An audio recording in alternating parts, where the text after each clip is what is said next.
I was turned into a giant potato and left for dead because of my curiosity and love for sweet potatoes.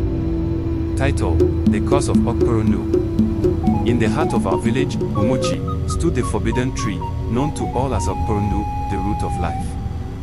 It was a towering giant, its gnarled roots sinking deep into the earth, its branches stretching toward the heavens like grasping fingers. The elders often spoke of its power, warning that it was not to be touched. Anyone who disturbs the tree will face a curse worse than death, they would say. No birds ever nested in its branches. No hunter dared to rest in its shade.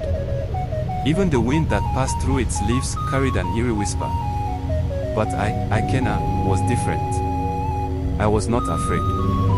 While my fellow villagers cultivated yam and cassava, my passion lay with sweet potatoes. Their golden skin, their soft, rich taste, nothing in the world brought me more joy. My farm was the most abundant in the village, and people often praised my skill. Yet, I was not satisfied. The soil around Ukpuru Ndu was untouched, fertile beyond imagination. I believed it held the secret to growing the finest sweet potatoes ever known. And so, under the cover of night, I planted them at its roots. The results were beyond my wildest dreams. The sweet potatoes grew enormous, their golden flesh shining like the morning sun. They were sweeter than honey, richer than any crop I had ever harvested. I called them Ukpuru potatoes, a tribute to the tree that had unknowingly given them life. Each night, I crept back to the tree, harvesting in secret. The more I took, the more I wanted. But greed, like an unquenchable fire, can consume a man before he realizes he is burning. One fateful night, as I pulled my latest harvest, my hand struck something beneath the soil. It was a root, thick, pulsing, alive. Curiosity overcame me. I dug deeper, wrapped my fingers around it, and pulled. The roots snapped with a sickening crack. The earth trembled. A freezing wind howled through the trees, wrapping around me like the grip of an unseen hand. Then a voice, ancient, thunderous, and full of wrath, rose from the very ground. Who dares to awaken me? The forbidden tree split open.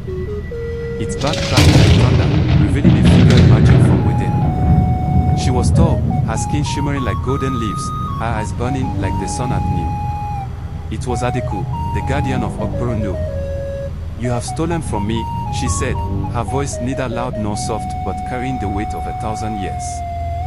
My mouth went dry. I stammered, trying to explain, but she only smiled, a cold, knowing smile. You love potatoes, do you not? She whispered. Then let them love you too. Before I could move, vines erupted from the ground, slithering around my arms, my legs, my neck. My breath hitched. My limbs stiffened. My skin hardened. In mere moments, I was no longer a Kenna. I had become a massive, golden potato, rooted to the very earth where I had committed my crime. Days passed. The sun rose and fell. The villagers searched for me, whispering in hushed tones when they found my farm abandoned. Some believed I had run away. Others feared I had fallen to a dark fate. But one person refused to give up, Edeora, the healer's daughter. She and I had grown up together, though I had never paid much attention to her. She was quiet, kind, and wise beyond her years. But most importantly, she was not afraid of the old ways. One night, under the full moon, she walked into the forbidden forest, carrying a wooden bowl filled with palm oil, kola nuts, and a single, unripe yam. She knelt before the tree and spoke, not with fear, but with reverence.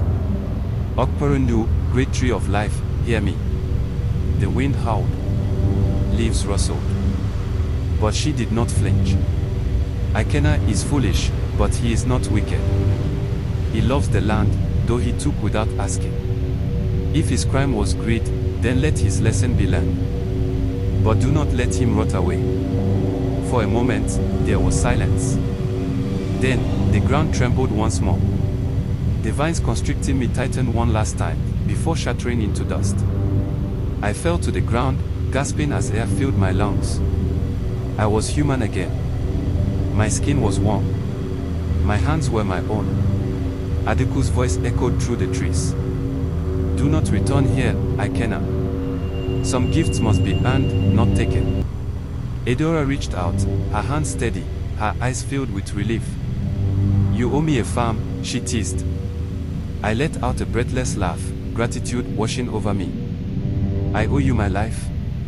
Over time, I realized that Eudora had always been there, watching, understanding, and loving me even when I had been too blind to see it. We built our farm together, not just of sweet potatoes, but of love, laughter, and life. Years passed. As the sun set over the fields, our children ran between the rows of crops, their laughter ringing through the wind. Eudora stood beside me, her hand in mine.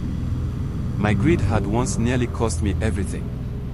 But in the end, it had led me to the greatest treasure of all, Eudora and the family we built together. Thank you for staying through this story. If you enjoyed it, please like, subscribe, and hit the notification bell for more exciting stories.